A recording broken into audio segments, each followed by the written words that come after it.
नमस्कार दोस्तों, the लिशियम platform पर आपका स्वागत है। आज हम जून 2023 में जो सोशियोलॉजी का पेपर हुआ है, जून 2023 में जो सोशियोलॉजी का पेपर हुआ है, यूजीसी नेट ने करवाया था, हम उसको सॉल्व करने वाले हैं। यानी यूजीसी नेट जून 2023 सोशियोलॉजी का आज पेपर सॉल्व करेंगे। इस पेपर में 100 प्रश्न है। आज हम 50 प्रश्नों पर चर्चा करेंगे और शेष 50 प्रश्न में हम इसी का दूसरा पार्ट लेके आएंगे, उसमें बात करेंगे। अब ज्यादा बात ना करते हुए हम सीधे प्रश्न पर आते हैं कि हमारा पहला प्रश्न है, मूल तटस्थ समाज शास्त्र यानी वैल्यू न्यूट्रल सोशियोलॉजी के मिथक को दूर करने के लिए एंटी मिनोटूअर की अवधारणा किसकी है? तो दोस्तों इसमें याद रखना है कि जो एंटी मिनोटूअर की अवधारणा है और जो मूल तटस्थ समाजशास्त्र की बात है और मिथक, ये शब्द जो प्रयोग किए हैं ये किए हैं आपके एल्विन गोल्डनर ने, क्योंकि एल्विन गोल्डनर की एक पुस्तक है anti anti Minotaur mino Minotaur anti Minotaur the myth anti Minotaur the myth of a value free sociology. तो इसको भी आपको याद रखना है क्योंकि इसी पुस्तक से ये पूछा गया है। ये हालांकि इनका निबंध है कि मूल तटस्थ समाजशास्त्र के मिथक को दूर करने के लिए एंटी मिनोटूअर की अवधारणा किसकी है? तो एल्विन गोल्डनर की। हमारा अगला क्वेश्चन है, यानी क्वेश्चन नंबर दूसरा है, इमाइल दुर्खीम, यहाँ मैच करना है पुस्तकों को लेखक से। तो इमाइल दुर्खीम की पुस्तक का नाम है the rules of sociological method और एंजल्स की पुस्तक का नाम है the origin of the family, private property and the state. टालकट Parsons की पुस्तक है the structure of social action, जबकि आर के मर्टन की पुस्तक है the social theory and social structure. तो ये बहुत ही आसान क्वेश्चन है, ये आपको आ गया होगा। तीसरा हमारा महत्वपूर्ण क्वेश्चन है कि निम्नलिखित में से किसने अपने समकालीन पूंजीवादी समाज के विश्लेषण में महत्वपूर्ण योगदान नहीं दिया? तो कार्ल मार्क्स का पूरा विचार पूंजीवादी समाज पर है। कार्ल मार्क्स ने पूंजीवादी समाज की बहुत व्याख्या की है। मैक्स वेबर ने अपनी पुस्तक protesting ethics and the spirit of capitalism 1905 में पूंजीवादी समाज के बारे में। दुर्खीम के विचारों में भी इनडायरेक्टली देखा जाए या अप्रत्यक्षता रूप से कहीं ना कहीं पूंजीवादी समाज के ही विचार हमें मिलते हैं, क्योंकि वो मैकेनिकल सॉलिडरिटी से ऑर्गेनिक सॉलिडरिटी की तरफ बढ़ने की बात करते हैं और दो प्रकार के समाज बताते हैं कि जो आपका मैकेनिकल सॉलिडरिटी वाला समाज है ये प्रारंभिक समाज है और जो ऑर्गेनिक सॉलिडरिटी वाला ये आधुनिक समाज है, पूंजीवादी समाज है। यानी दुर्खीम के विचारों में भी पूंजीवादी समाज की हमें झलक मिलती है या उन्होंने विचारों से वो संबंधित है। अब इसमें गौर करने वाली बात है कि जो ब्राउन है, जो आपके लेवी स्ट्रास हैं, ये लोग पूंजीवादी समाज की बात नहीं करते। ये मूलतः संरचनावादी सिद्धांत वेता है, एंथ्रोपोलॉजी से जुड़े हुए सिद्धांतकार हैं। और ब्राउन जो है वो संरचना को क्या मानते हैं? ब्राउन ने संरचना को मूर्त माना है और केंद्र में व्यक्ति को माना है। कहा है संरचना की इकाई व्यक्ति है, व्यक्ति केंद्र। जबकि लेवी स्ट्रास संरचनावादी है, ये संरचना को अमूर्त मानते हैं और अपनी संरचना की व्याख्या में ये कहते हैं कि संरचना अमूर्त है। इस संरचना को बनाने के पीछे ये भाषा का प्रयोग करते हैं। कहते हैं भाषा के आधार पर हम संरचना को जान सकते हैं, मिथक के आधार पर हम संरचना को जान सकते हैं और नातेदारी के आधार पर भी संरचना को जान सकते हैं। नातेदारी के लिए इन्होंने इंसेंट टेबू शब्द का प्रयोग किया है, यानी निकटाभिगमन निषेध जो होता है वो नातेदारी के विस्तार में महत्वपूर्ण भूमिका निभाता है। खैर इतना डीप अपन विश्लेषण करेंगे तो फिर बहुत टाइम लग जाएगा, तो हम सीधा जो महत्वपूर्ण होगा उसको बताने की कोशिश करेंगे, लेकिन डायरेक्ट हम बात ज्यादा से ज्यादा क्वेश्चन सॉल्व करेंगे, क्योंकि अगर डीप बताया तो फिर समय ज्यादा लग जाएगा। ठीक, हमारा अगला क्वेश्चन है कि निम्नलिखित में से किस समाज विज्ञानी ने प्रतिवर्ती समाजशास्त्र की बात की है? तो प्रतिवर्ती सोशियोलॉजी का मतलब है रिफ्लेक्सिव सोशियोलॉजी की बात कौन करता है? तो रिफ्लेक्सिव जो सोशियोलॉजी है या रिफ्लेक्सिव समाज की जो बात करते हैं वो आपके एंथनी गिडेंस करते हैं और पियरे बोर्तू करते हैं। वैसे सामान्यतः किताबों में मिलता है आपके एंथनी गिडेंस ने रिफ्लेक्सिव सोसाइटी की बात की है और रिफ्लेक्सिव सोसाइटी की बात आपकी उलरिच बेक भी करते हैं, उलरिच बेक भी करते हैं। इंडिविजुअलाइजेशन की जो प्रक्रिया है उसमें उलरिच बेक ने रिफ्लेक्सिव सोसाइटी के बारे में बात की है। एंथनी गिडेंस कहते हैं एक सम्मत चेहरा सभी समाजों का, जब सब सारे समाज, छोटा समाज हो या बड़ा समाज हो, शहरी समाज हो, ग्रामीण समाज हो, जब यह अपना चेहरा आईने में देखें तो एक सा चेहरा दिखे, तो इसके लिए उन्होंने रिफ्लेक्सिव की बात की है। एंथनी गिडेंस ने बात की है रिफ्लेक्सिव सोसाइटी की, रिफ्लेक्सिव सोशियोलॉजी की, उलरिच बेक ने बात की है रिफ्लेक्सिव सोसाइटी की। जबकि रिफ्लेक्सिव एक्शन की बात हमारे एंथनी जबकि रिफ्लेक्सिव एक्शन की बात गारफिंकल जी करते हैं। तो आपको थोड़ा सा याद रखना है, गारफिंकल ने रिफ्लेक्सिव एक्शन की बात की है और पियरे बुर्दू हैं, Ulrich Beck, Anthony Giddens reflexive society से जुड़े हुए हैं। तो ये आसान क्वेश्चन ही कहेंगे हम इसको, बहुत ज्यादा टफ क्वेश्चन। संघर्ष के प्रकारवाद की पहचान कीजिए। जो संघर्ष के प्रकारवाद से जुड़े हुए सिद्धांतकार हैं उसमें देखो कार्ल मार्क्स ने तो संघर्ष के प्रकारवाद की बात नहीं की, डैरेन डार्क ने कही, सी राइट्स मिल ने नहीं की, तो जिमेल्स, सिमेल और आपके कोजर तो बिल्कुल पक्का ही है कि इन्होंने की ही है। तो अब इसके हिसाब से अगर देखेंगे अपन लोग तो हमारा ई और सी वाला ऑप्शन सही हो जाएगा, यानी कोजर और सिमेल संघर्ष के प्रकारवाद की बात करते हैं। अगला क्वेश्चन है हमारा कि निम्नलिखित में से या निम्न में से किन्होंने धर्म की परिभाषा पवित्र चीजों से संबंधित मान्यताओं और प्रथाओं की एकीकृत प्रणाली के रूप में किया। तो बहुत ही आसान प्रश्न है, ये इमाल दुर्खीम का है, क्योंकि दुर्खीम जब अपनी धर्म की परिभाषा देते हैं तो वो कहते हैं संसार में दो चीजें हैं, संसार में दो चीजें हैं, एक तो ऐसी हैं जो पवित्र हैं, यानी एक पवित्र वस्तुएं हैं और दूसरी लौकिक वस्तुएं हैं। दोस्तों याद रखना है, पवित्र के साथ अपवित्र नहीं जोड़ना है, लौकिक। उन्होंने प्रॉफिट एवं सेक्रेड दो चीजों की बात की। कहते हैं ये पवित्र जो वस्तुएं हैं, इन पवित्रता का स्रोत जो है, इसका स्रोत है वो समाज है। समाज किसी भी वस्तु में पवित्रता का देखता है, इस पवित्रता का स्रोत क्या है? समाज। यानी धर्म जो है वो क्या है? पवित्र वस्तुओं से, धर्म जो है वो पवित्र वस्तुओं से जुड़े हुए कर्म कांडों की एक व्यवस्था है, पवित्र वस्तुओं से जुड़े हुए कर्म कांडों की एक व्यवस्था है। इसके साथ ही के दुर्खीम कहते हैं कि ये जो धर्म है, धर्म पवित्र वस्तुओं से जुड़े हुए कर्म कांडों की व्यवस्था, इस पवित्रता का स्रोत क्या है? समाज है। दुर्खीम आगे कहते हैं कि ये जो धर्म है, धर्म का प्रकार क्या है? तो ये कहते हैं कि धर्म एक धर्म के मानने वाले लोगों को नैतिक समुदाय में जोड़े रखने का काम करता है। इसी अपने धर्म की व्याख्या के लिए इन्होंने ऑस्ट्रेलिया के अरुणाचल ट्राइब्स का अध्ययन किया और वहां पर जो टोटमवाद था, उस टोटमवाद के आधार पर धर्म की व्याख्या की और कहा कि धर्म पवित्र वस्तुओं से संबंधित कर्म कांडों की व्यवस्था है। ये वही इसमें पूछा गया, पवित्र वस्तुओं से संबंधित मान्यताओं और प्रथाओं के एकीकरण के रूप में किसने देखा? तो ये बिल्कुल इमाल दुर्खीम ने इसकी बात की है। इसमें थोड़ा सा डीप हो रहा है, मैं अब क्वेश्चन ऐसे हैं कि उन पर बात करना भी जरूरी है। मार्क्स के अनुसार समाज की प्रगति का क्रम क्या है? तो मार्क्स ने सबसे पहले कहा है कि प्राचीन समाज है। आप जैसा मैं बता रहा हूं उसी हिसाब से देख लीजिए। प्राचीन समाज आया, प्राचीन समाज के बाद आप देखेंगे तो हमारे पास जो आएगा, प्राचीन समाज के बाद आया सामंतवाद समाज, सामंतवाद समाज आया और सामंतवाद के बाद आप देखेंगे तो पूंजीवादी समाज आया, पूंजीवादी समाज आया और पूंजीवाद के बाद आपका आएगा समाजवादी, समाजवाद आएगा और समाजवाद के बाद आपका साम्यवाद आएगा। तो इस हिसाब से आप देखेंगे तो प्राचीन समाज डी इसमें पहुंच गया, डी के बाद बी पहुंच गया, बी के बाद ये आपका सी आंसर सही हो जाएगा। ठीक, तो ये आसान क्वेश्चन है, किसी का गलत नहीं होना चाहिए था ये, और उम्मीद भी है नहीं भी हुआ होगा। अगला हमारा क्वेश्चन है कि टालकाट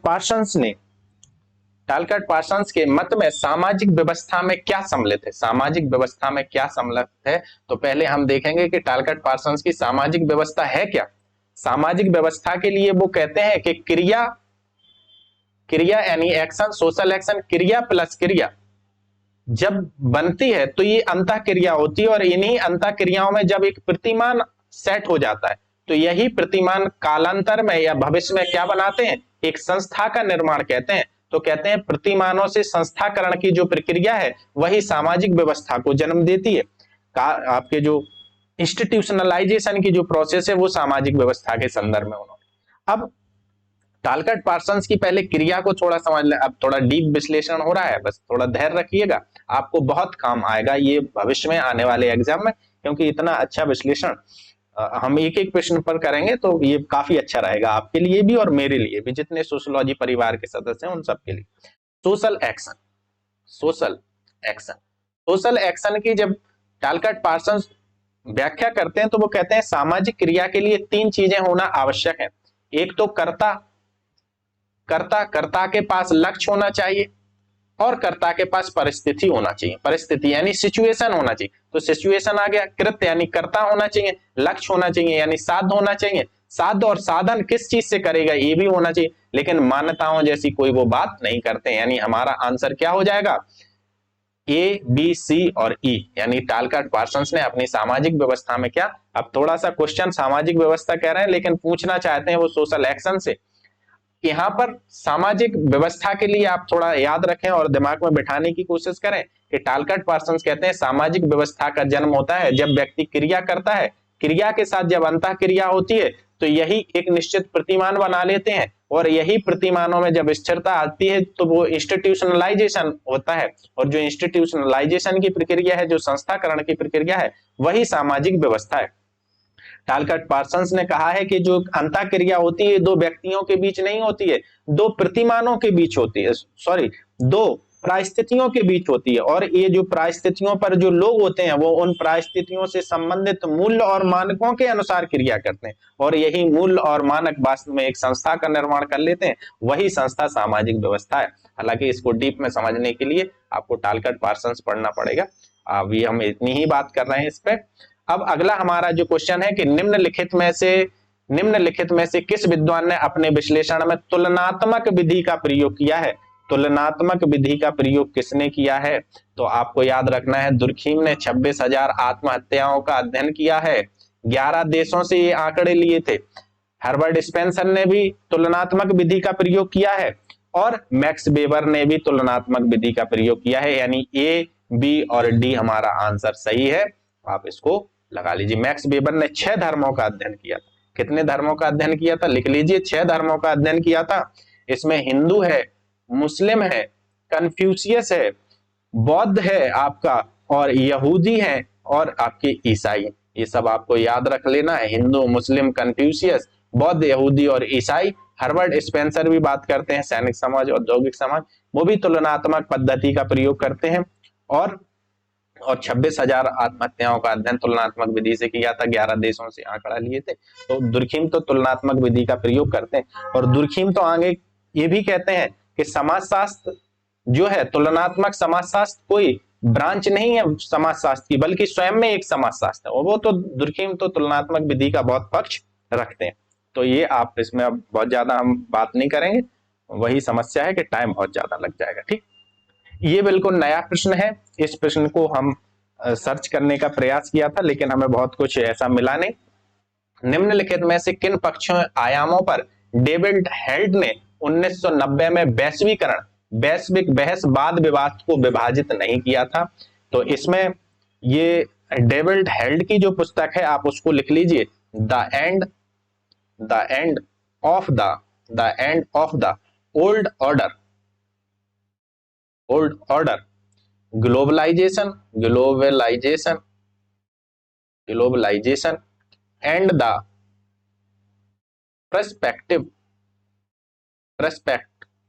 prospects for वर्ल्ड ऑर्डर। तो ये इनकी पुस्तक है डेविड हेल्ड, और डेविड हेल्ड अपनी इस पुस्तक में जो वैश्विक वाद बहस का जो विचार नहीं रखते हैं, उसमें वो आपके प्रविधि तंत्र की बात नहीं करते हैं और वैश्वीकरणकर्ता की, हाइपर ग्लोबलाइजेशन की बात नहीं करते हैं। बाकी वो संदेहवाद की बात करते हैं,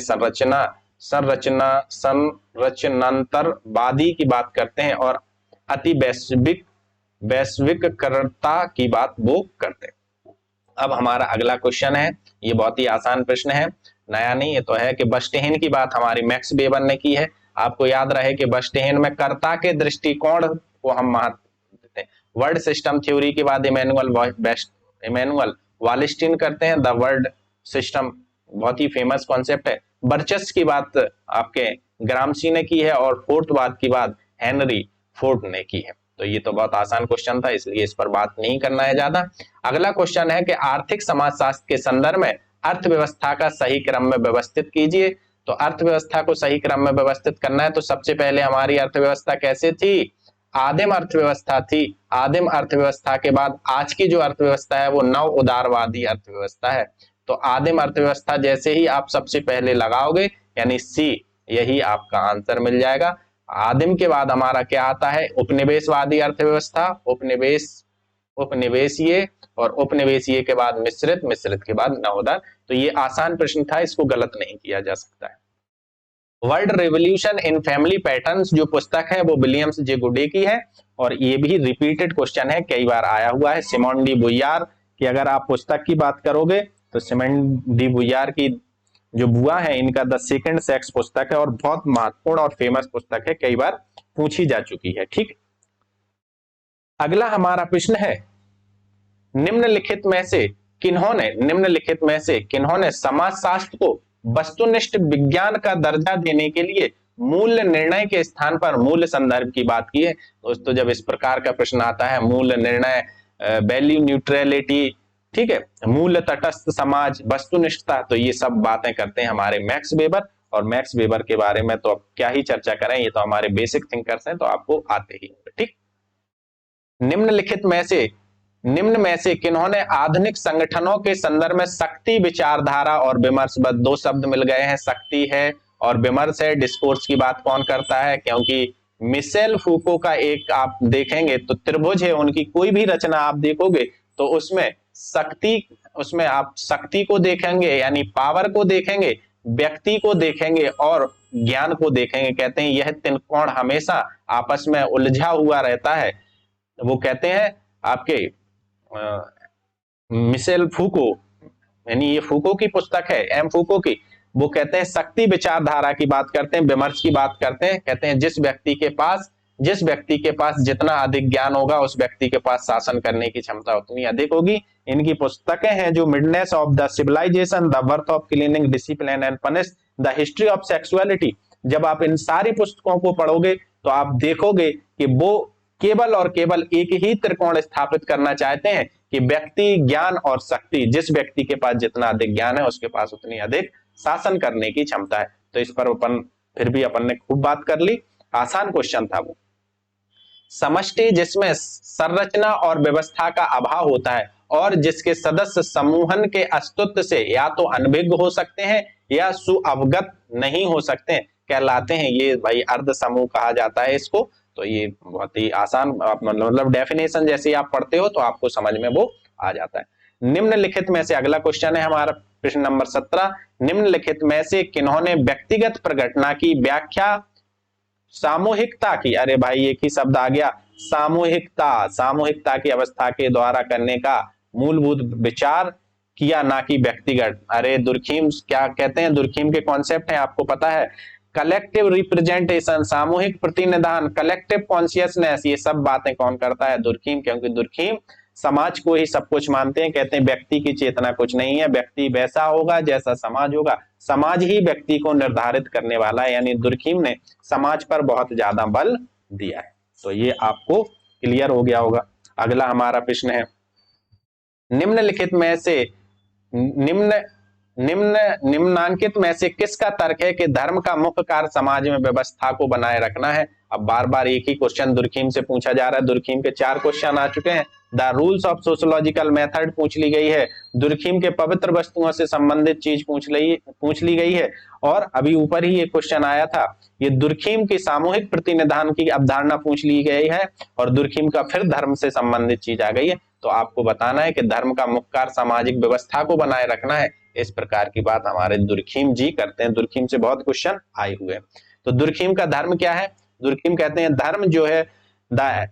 धर्म जो है वो पवित्र वस्तुओं से जुड़े हुए कर्म कांडों की व्यवस्था है। धर्म के जो पवित्रता का स्रोत है, धर्म के पवित्रता का स्रोत समाज है, और धर्म का जो प्रकार है वो एक धर्म के मानने वाले लोगों को नैतिक समुदाय के रूप में बांधे रखने का काम करता है। दुर्खीम अपने धर्म की पूरी व्याख्या the elementary forms of the religious life 1912 में करते हैं, और कहते हैं कि धर्म की जो उत्पत्ति का जो प्रारंभिक स्वरूप है वो टोटमवाद है। ठीक, अब इस पर क्योंकि बहुत ही आसान क्वेश्चन है तो ज्यादा बात करने की आवश्यकता नहीं। ये हमारा अगला क्वेश्चन है कि भारतीय कृषक समाज की निम्न घटनाओं को सही क्रम में लगाइए। तो स्थायी बंदोबस्त कब का है, सबको पता है 1793। भूमि सुधार कब हुआ, 1950 में प्रारंभ हुआ और 1950 से 72 तक चलता रहा ये, ठीक है। लेकिन अपन पहले वाली ईयर मांगे 1950। किसान आंदोलन तो अभी भी हुए, और एक किसान आंदोलन देखोगे तो आप 1917 का भी किसान आंदोलन है, उसके पहले भी किसान, तो इसको हरित क्रांति को हम यहाँ पर होल्ड करते हैं, किसान आंदोलन को। हरित क्रांति हमारी 1967 की। अब आप लगाओ सबसे पहले डी, और जैसे ही आप सबसे पहले डी लगाते हो तो तुरंत पकड़ जाते हो, ऑप्शन डी सही है हमारा, ऑप्शन चौथा सही है। किसान आंदोलन 2020 आप देखेंगे 2020 और 2021 में भी हुआ है। सबसे नवीन आंदोलन राकेश टिकैत के नेतृत्व में और योगेंद्र सिंह के नेतृत्व में। तो भूमि सुधार 1950 का, हरित क्रांति 1967 की, स्थायी बंदोबस्त 1793 का है, और ये किसान आंदोलन, ये अभी का किसान आंदोलन पूछ रहा है, इसीलिए सबसे लास्ट में लगाया है, तो 2020 और 21 का है, ठीक। अगला हमारा प्रश्न है, मर्टन के अनुसार अप्रायहीन और अमान्य प्रकार कहलाते हैं। भाई अप्रायहीन और अमान्य प्रकार की जब बात होती है तो वो अप्रत्यक्ष प्रकार कहलाते हैं, ये सबको पता है, क्योंकि आपके जो आर.के. मर्टन है, आर.के. मर्टन ने दो प्रकार के प्रकारों की बात की है। एक तो होता है आपका प्रकट प्रकार और एक होता है आपका अप्रकट प्रकार। जो प्रकट प्रकार होता है यह किसी इकाई का वस्तुनिष्ठ परिणाम होता है। क्या होता है, वस्तुनिष्ठ परिणाम, यानी ऐसा परिणाम जिसको हम सभी लोग समझ सकते हैं या प्रत्यक्ष रूप से जो दिखाई दे रहा है, यानी किसी इकाई का वह प्रकार जो अपेक्षित भी होता है, और जो अपेक्षित भी होता है, एक्सपेक्टेड भी होता है, जो मान्य भी होता है और जो वांछनीय वांछित भी होता है। अर्थात हम कहें कि एक्सपेक्टेड, वैलिड एंड डिजायरेबल, जो किसी इकाई के जो कार्य हैं उसको ही हम प्रकट प्रकार कहते हैं। जबकि अप्रकट प्रकार का मतलब होता है किसी इकाई का वह प्रकार जो वस्तुनिष्ठ नहीं होता है, अर्थात जो अनएक्सपेक्टेड होते हैं, इनवैलिड होते हैं और नॉन डिजायरेबल होते हैं, उनको हम अप्रकट प्रकार कहते हैं। तो ये मैंने बता दिया है, बहुत ही आसान क्वेश्चन था, सबका सही हुआ होगा। निम्न में से उस प्रतिचयन प्रकार को चिन्हित कीजिए जिसमें सांख्यिकीय अनुप्रयुक्त नहीं हो सकते। तो आपको इसमें ये भी हम आसान क्वेश्चन की श्रेणी में रखेंगे, क्योंकि आपने इसमें प्रतिचयन का मतलब है सैंपलिंग। अब इसको यहां से पढ़ो, निम्नलिखित में से और सैंपलिंग प्रकार को चिन्हित कीजिए जिसमें अनुमानित सांख्यिकीय प्रयुक्त नहीं होते। तो जो हमारी होती है probability sampling, probability sampling, probability sampling में आप देखोगे तो चार मुख्य प्रकार की होती है। रैंडम सैंपलिंग मुख्य प्रकार की होती है, ठीक है। सिस्टमैटिक सैंपलिंग मुख्य प्रकार की होती है, इसमें इंग्लिश में देखेंगे तो अपन रैंडम सैंपलिंग आ गई, यानी ये हमारी प्रोबेबिलिटी सैंपलिंग। स्ट्रेटिफाइड जो होती है, मल्टी स्टेज रैंडम सैंपलिंग होती है। ये सब प्रोबेबिलिटी सैंपलिंग यानी संभाव्यता निदर्शन के बाद। जो परपजिव सैंपलिंग है ये आपके नॉन प्रोबेबिलिटी यानी असंभाव्यता निदर्शन का पार्ट है। तो इसमें ही हम सांख्यिकीय आंकड़ों का प्रयोग नहीं कर सकते, क्योंकि यह गैर असंभाव मतलब असंभाव्यता निदर्शन, ये आपका हम कहें कि नॉन प्रोबेबिलिटी सैंपलिंग का पार्ट है, इसलिए उसमें हम सांख्यिकीय प्रयोग ज्यादा नहीं कर सकते। अब हमारा अगला क्वेश्चन है 22, धर्मनिरपेक्षीकरण की व्याख्या। जो धर्मनिरपेक्षीकरण की व्याख्या है ये तो आपको याद रखना है, धर्मनिरपेक्षीकरण की व्याख्या हमारे यहाँ एम.एन. श्रीनिवास ने की है सोशियोलॉजी में। एम.एन. श्रीनिवास ने अपनी पुस्तक social change in modern India में कहा है कि जो भारत में धर्मनिरपेक्षीकरण है ये रैशनैलिटी की एक प्रक्रिया है, ठीक है। वेबर ने भी इसे विवेकपूर्ण प्रक्रिया माना है, जबकि पीटर वर्जन ने धर्मनिरपेक्षीकरण को एक प्रक्रिया तो माना है, लेकिन उन्होंने कहा है कि जो धर्मनिरपेक्षीकरण है एक प्रक्रिया है जिसके द्वारा समाज और संस्कृति के विभिन्न पहलुओं को धर्म के प्रभाव से दूर रखा जाता है।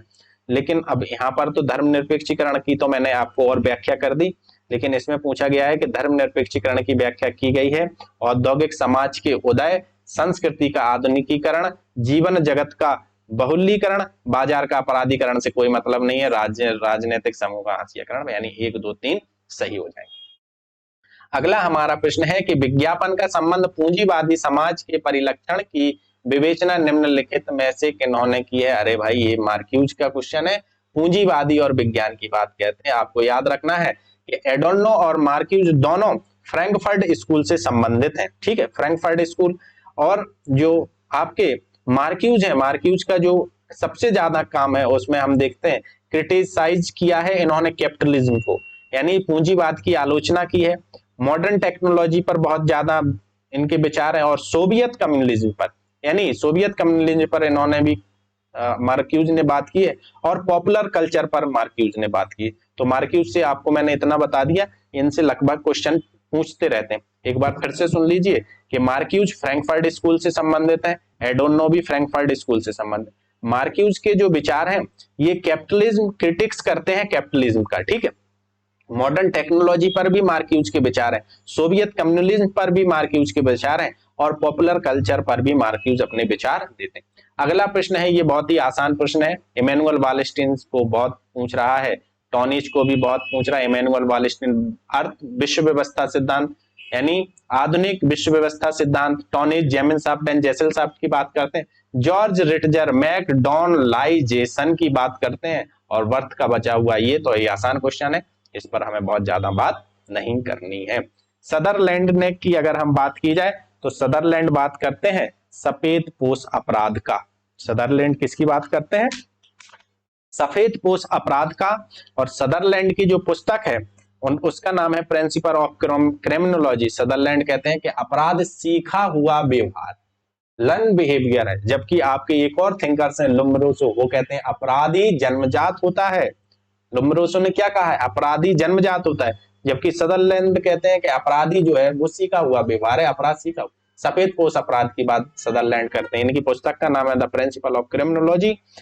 और अगला इसमें क्या है कि बेकर जो है ये लेबलिंग थ्योरी की बात करते हैं। बेकर लेबलिंग थ्योरी, एक गांजा चरस वाली बात करें। W H wide street corner society की बात करते हैं। सॉरी, स्ट्रीट कॉर्नर सोसाइटी ये नहीं है,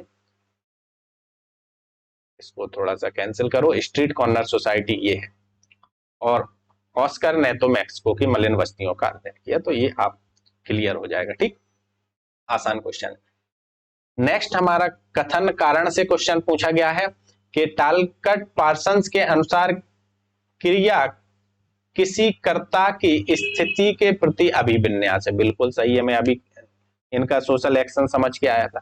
क्योंकि मैक्स ब्लैक के अनुसार किसी स्थिति के प्रति अभिविन्यास पूर्णतः कार्य नहीं करता, बल्कि यह स्थिति के प्रति होता है। देखो बात तो ये भी सही है, लेकिन दोनों सही की व्याख्याएं नहीं करते, और इसको यूजीसी नेट ने बी इसका आंसर माना है। नेक्स्ट हमारा प्रश्न है कि निम्नलिखित में से या निम्नांकित में से किन्होंने एकटक देखने यानी गेज को एक प्रकार की भाषा अर्थात निशब्द भाषा माना है? इस प्रकार के जो मानने का काम किया है वो आपके एम फूको ने किया है कि अगर आप टकाटक किसी को देख रहे हो, एक टक देख रहे हो, तो वो निशब्द भाषा का भी एक प्रकार है। फिर हमारा अगला क्वेश्चन है कि निम्न मेलानोस्की के अनुसार क्षेत्रीय स्तर पर विसरण का अध्ययन करने के क्रम में व्यक्ति को रूपांतरण की किस इकाई पर ध्यान केंद्रित करना चाहिए? तो इस प्रकार की जो परिभाषा है मेलानोस्की की, वो इस संगठित आपका जो प्रणाली तंत्र या संस्था है इसके संदर्भ में वो ये बात करते हैं। अब हमारा अगला प्रश्न है कि एंथोनी गिडेंस ने किसकी बात की है? भाई एंथोनी गिडेंस ने जागरनॉट की बात की है, अल्फ्रेड शुट्ज ने जीवन जगत की बात की है, और हैबरमास ने आइडियल स्पीच कम्युनिटी की बात की है, और हार्वर्ड मार्क्यूज ने वन डायमेंशनल मैन की बात की। आसान क्वेश्चन है, इस पर बहुत ज्यादा विचार नहीं करना है।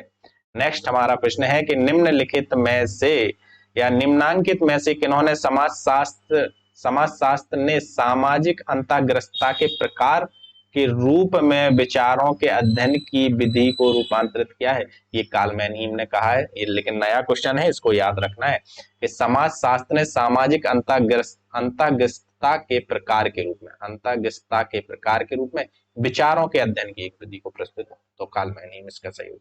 निम्नलिखित में से कौन संरचना के, अरे भाई रिपीटेड क्वेश्चन है। एंथोनी गिडेंस को थोड़ा सा मैं बता देता हूं। एंथोनी गिडेंस स्ट्रक्चरेशन की बात करते हैं, ठीक है। एंथोनी गिडेंस डुअलिज्म की बात करते हैं, डुअलिटी की बात नहीं करते हैं। डुअलिटी है वो कहती है कि कर्ता और जो संरचना है वो दोनों एक दूसरे से जुड़े हुए हैं, ना कि अलग अलग नहीं। जबकि आपका द्वैतवाद क्या कहता है? कहता है कर्ता, समाज और व्यक्ति दोनों अलग अलग हैं, इन्हें किसी से कोई लेना देना नहीं है। तो एंथोनी गिडेंस ने सूक्ष्म और बृहत सिद्धांत को जोड़ने का काम किया था अपने संरचनाकरण के सिद्धांत में। गिडेंस के और विचारों पर अगर हम बात करें तो गिडेंस आधुनिकता के सिद्धांत देते हैं, गिडेंस वैश्वीकरण का सिद्धांत देते हैं, वैश्वीकरण की संस्थाएं बताते हैं, आधुनिकीकरण की संस्थाएं बताते हैं, टाइम एंड स्पेस की बात करते हैं, डिसमेंडेंट की बात करते हैं। बहुत लंबा इनका कॉन्सेप्ट है, अब बस इस पे ज्यादा नहीं तो फिर प्रॉब्लम हो जाएगी, आप कहेंगे सर टाइम बहुत ले लिया 50% करवाने। आधुनिकता की परिभाषा देने के क्रम में, लो अगला क्वेश्चन आ गया, आधुनिकता की क्रम की परिभाषा देने के क्रम में एंथोनी गिडेंस ने निम्नलिखित में से किस मूलभूत संस्था की चर्चा नहीं की। एंथोनी गिडेंस ने जब आधुनिकीकरण की बात की है तो वो कहते हैं आधुनिकीकरण जो है यह एक क्या है, बहुआयामी प्रक्रिया है। क्या है? बहुआयामी प्रक्रिया है। और इसके जो बहुआयाम है उस बहुआयाम में ये कहते हैं कि इसमें पूंजीवाद है। इसमें क्या है? इसमें पूंजीवाद है, इसमें उद्योगवाद है। किसमें? आधुनिकता में। इसमें उद्योगवाद है, इसमें राष्ट्र राज्य है, इसमें राष्ट्र राज्य, इसमें राष्ट्र राज्य है। और ये अपनी इसी आधुनिक समाज में एक और शब्द कहते हैं कि आधुनिक समाज रिफ्लेक्सिव समाज है। आधुनिक समाज रिफ्लेक्सिव समाज है। और इसी आधुनिक समाज को इन्होंने असन्निहित कारक यानी डिसएम्बेंडेड समाज की संकल्प। डिसएम्बेंडेड का मतलब होता है अब व्यक्ति सामूहिकता से निकलकर व्यक्तिवाद की ओर चला गया। तो एंथोनी गिडेंस अपनी जब बात करते हैं आधुनिकता की तो उसमें वो पूंजीवाद को मानते हैं, सैन्यवाद को मानते हैं, उद्योगवाद को मानते हैं। इसमें लिख लीजिए सैन्यवाद, मिलिट्री की उन्होंने बात की है, निगरानी समाज की भी बात की है, यानी सैन्यवाद भी। क्योंकि वह कहते हैं आधुनिकता तो बहुआयामी प्रक्रिया। आधुनिकता के लिए जागरनाट शब्द का प्रयोग किया है एंथोनी गिडेंस ने।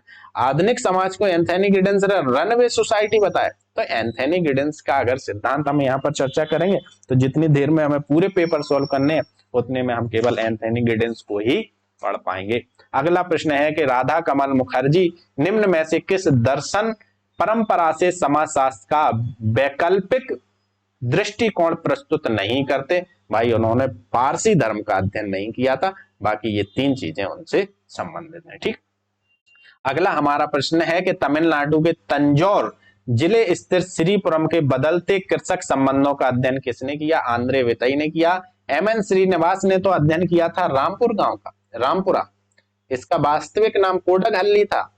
योगेंद्र सिंह ने चानूखेरा गांव का अध्ययन, चानूखेरा गांव का अध्ययन किया। और आपके एससी दुबे ने तो अध्ययन किया था समीरपेट गांव का। एससी दुबे ने अध्ययन किया समीरपेट गांव का। एससी दुबे ने अध्ययन किसका किया? समीरपेट गांव का अध्ययन किया।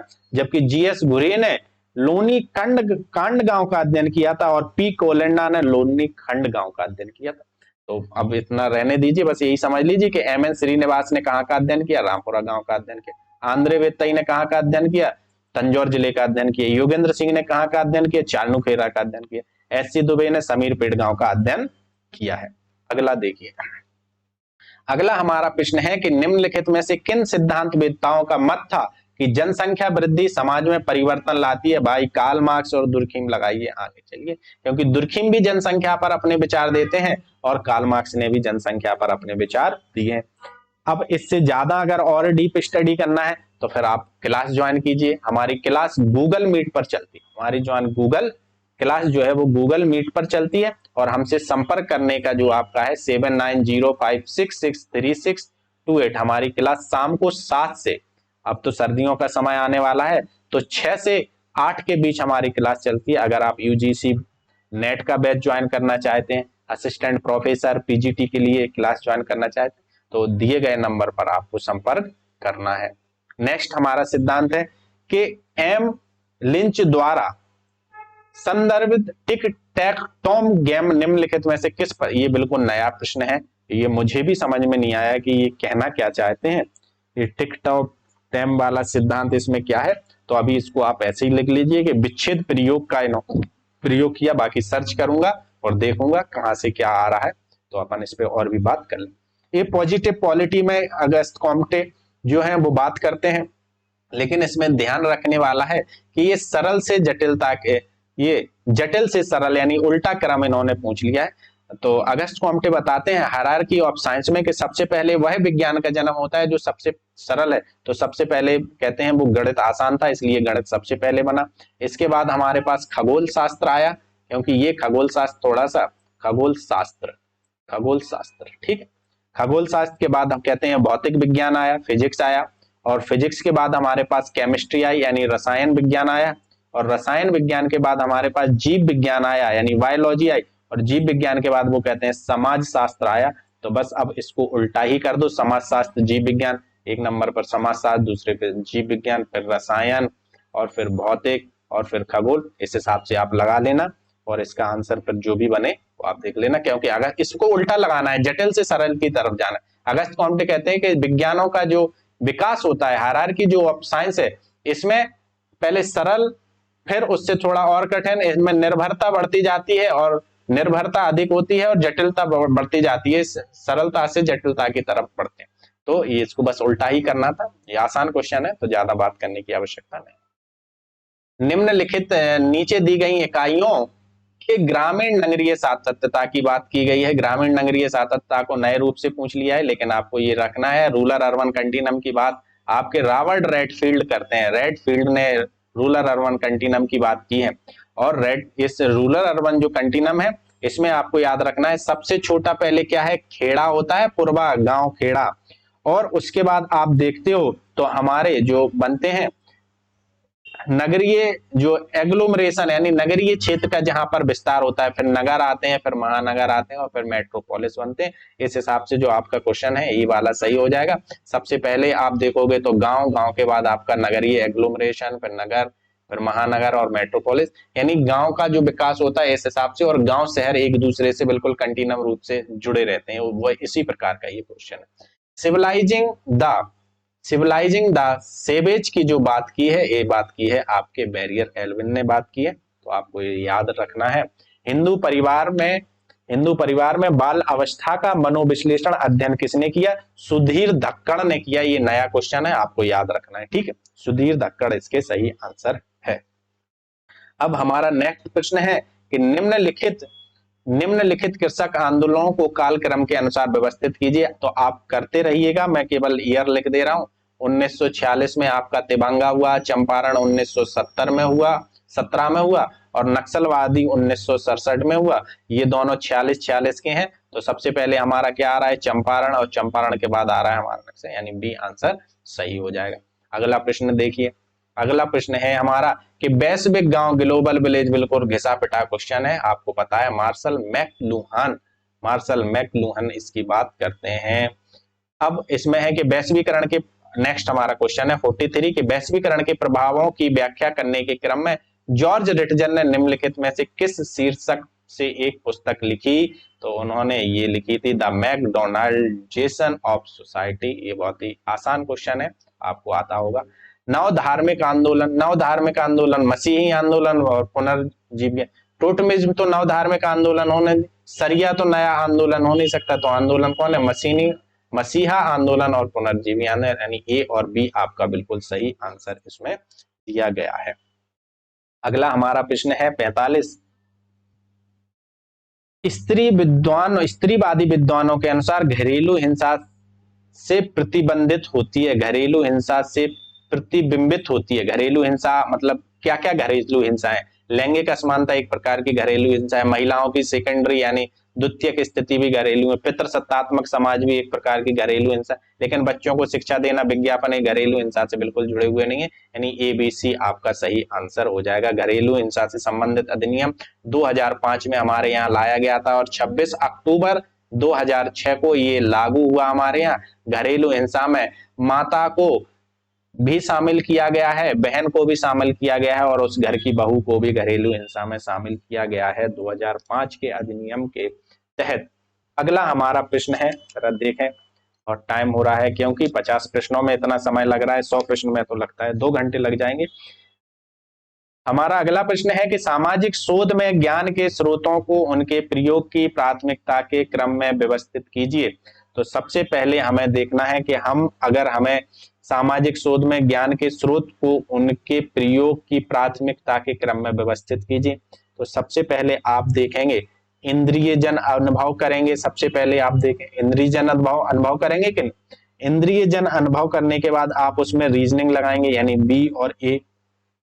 बी और ए के बाद आप उसमें देखेंगे कि मैंने सत्ता, अथॉरिटी और फिर अंतर्दृष्टि के आधार पर आप उसकी व्याख्या कर, यानी बी और ए से ही पकड़ा गया, तो इसका आंसर क्या हो जाएगा? सी। सबसे पहले हम इंद्रिय जन अनुभव करेंगे, प्रत्यक्षवादी दृष्टिकोण से अध्ययन, और फिर अपनी तर्कना का उसमें प्रयोग करें।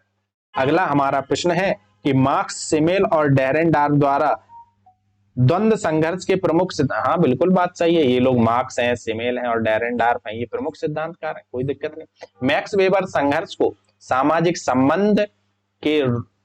संबंध के रूप में व्यवहार कर इसकी परिभाषित व्याख्या करने वाले पहले व्यक्ति हैं। दोनों सही हैं की व्याख्या नहीं पूछा गया है, केवल दोनों सही हैं पूछा गया है। ठीक, अगला हमारा प्रश्न है कि निम्नलिखित, अब देखो भाई इसमें ये जो प्रश्न है इसमें पूछा जा रहा है स्टेप ऑफ रिसर्च क्या है, तो मैं आपको सारे स्टेप ऑफ रिसर्च बता देता हूं, प्रश्न आप कर लीजिए। सबसे पहले जब आप रिसर्च करने जाते हैं तो उससे संबंधित समस्या का चुनाव करते हैं, समस्या का चुनाव, यानी डी पहले लगाओ, डी पहले लगाओगे पकड़ में आ जाएगा। जब समस्या का चुनाव हो जाएगा तो उससे संबंधित साहित्य का अवलोकन करेंगे, यानी review of literature, review of literature D के बाद ये आ गया। जब रिव्यू ऑफ लिटरेचर हो जाएगा तो आप हाइपोथेसिस का निर्माण कर लोगे, हाइपोथेसिस का जब निर्माण कर लोगे तो डेटा कलेक्शन पर चले जाओगे, और डेटा कलेक्शन करके लाओगे तो डेटा एनालिसिस करोगे, और डेटा एनालिसिस करोगे तो उसका फिर क्या करोगे, उसके बाद आप अपनी रिपोर्ट करोगे, यानी कंक्लूजन करोगे। तो इसमें सबसे पहले क्या आ जाएगा, हम समस्या का चुनाव करेंगे, समस्या के चुनाव के बाद हम संबंधित साहित्य की समीक्षा करेंगे, और फिर उसके बाद डेटा कलेक्शन करेंगे, और संदर्भ ग्रंथ सूची सबसे बाद में हम देते हैं। तो ये आसान क्वेश्चन था, इसको मैं बिल्कुल टफ नहीं मानता हूं।